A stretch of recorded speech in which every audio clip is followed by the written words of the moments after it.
felt it this morning.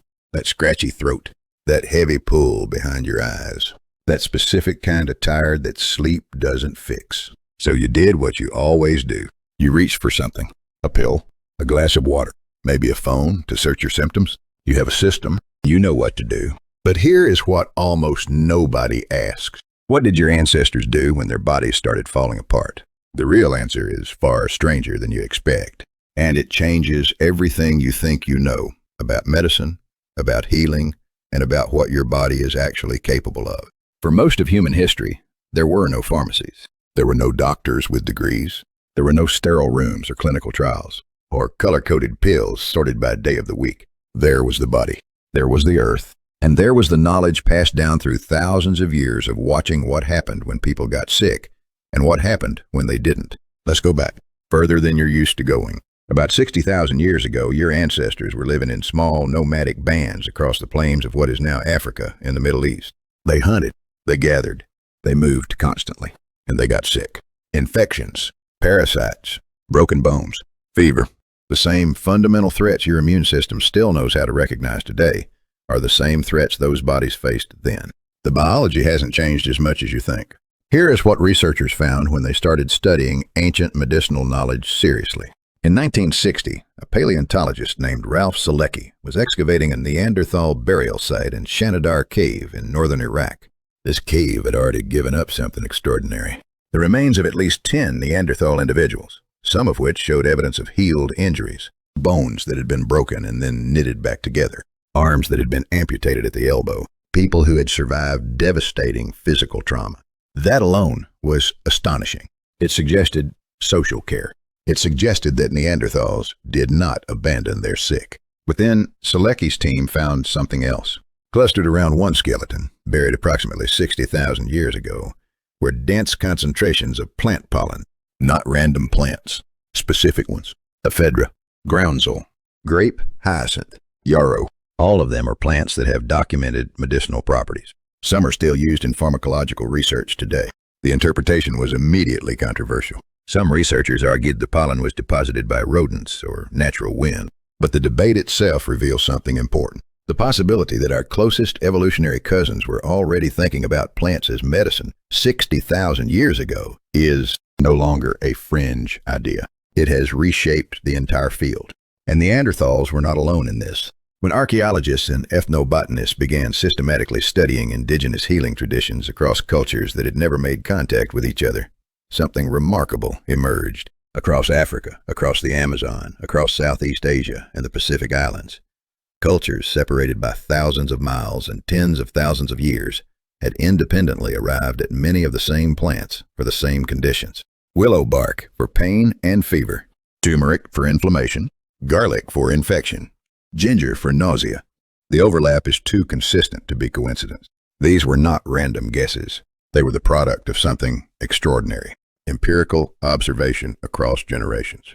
Your ancestors ran an enormous, slow, uncontrolled clinical trial on the natural world, and they took notes. Not written notes, but the living library of transmitted knowledge that is one of the most underestimated achievements in all of human history. Anthropologist Daniel Moorman spent decades cataloging what he called the medicinal uses of North American plants across hundreds of native cultures. His database contains over 44,000 entries. 44,000 documented uses of plants as medicine across cultures that had developed these practices in isolation. The consistency between unconnected cultures is stunning, and it points to something your body already knows. Plants and human immune systems co-evolved. The same chemical compounds that protect a plant from bacteria or fungal infection can, in the right dose, do the same thing inside you. Your ancestors figured this out not through chemistry labs, but through the oldest instrument available. Paying attention? But it wasn't only plants. In the cold of northern Siberia and across the Arctic tundra, indigenous healers used fats and organ meats from specific animals to treat specific conditions. In coastal communities, fermented fish was used to treat gut ailments in ways that modern research on the gut microbiome now recognizes as consistent with probiotic therapy. In arid regions, certain insects were used topically on wounds. The maggot therapy that Victorian surgeons rediscovered during World War I, watching that soldiers with maggot-infested wounds had lower rates of gangrene than those without. had already been practiced for centuries by Aboriginal Australians. Your ancestors weren't guessing. They were observing outcomes, and across generations, they refined what worked. There is something else, something you might find uncomfortable to sit with.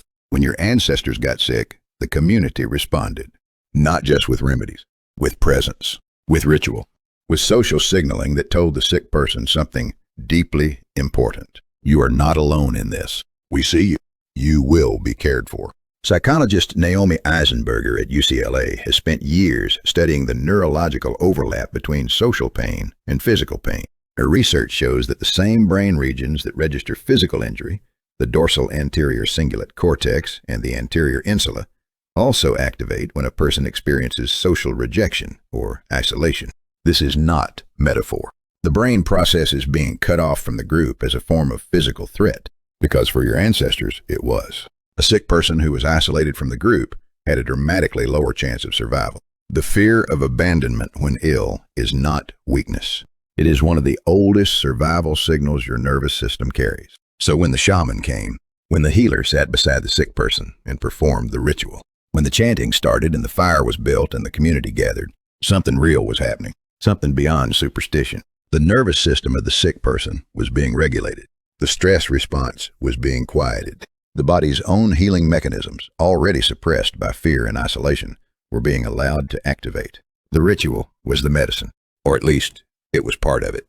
Researcher Ted Kaptchuk at Harvard Medical School has spent his career studying what he carefully calls contextual healing. His trials on placebo mechanisms are among the most cited in medicine. In one landmark 2010 study, he found that patients with irritable bowel syndrome, who were openly told they were receiving a placebo, who knew with certainty the pill contained no active ingredient, still showed significant clinical improvement compared to a no-treatment control group.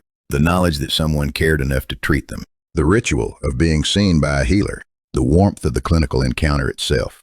These produced measurable physiological changes. Now extend that back 40,000 years to a campfire at the edge of a cave, where every person in the group gathered around you when you fell ill.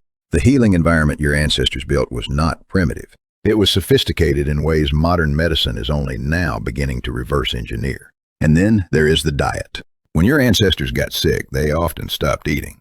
Not because they were following advice, but because the body demanded it. Loss of appetite during infection is not a malfunction.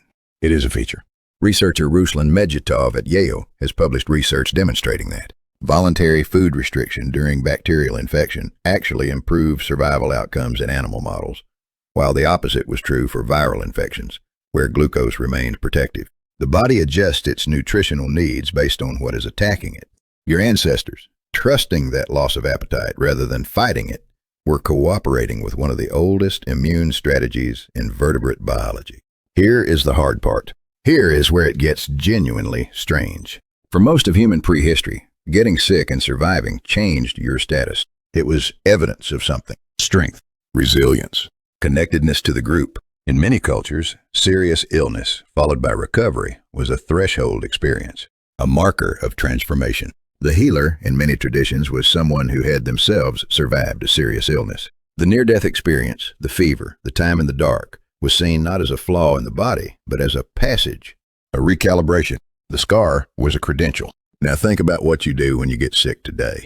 You apologize. You hide it. You push through. You feel vaguely embarrassed about needing rest. You keep your phone charged and answer emails from bed because stopping entirely feels like failure. Your ancestors would find this baffling. The body you are carrying right now is the direct descendant of every ancestor who survived, every infection that was outlasted, every fever that broke, every wound that closed. You are the statistical endpoint of an unbroken chain of bodies that found a way through. That chain did not survive by ignoring illness. It survived by responding to it, with rest, with community, with plants, with ritual, with the radical act of taking the sick person seriously. So the next time your throat goes scratchy and your body starts pulling toward the horizontal, you are not failing. You are activating something ancient, a system designed across hundreds of thousands of years to bring you back. Your ancestors knew that. They built everything around it. And now, at least, so do you.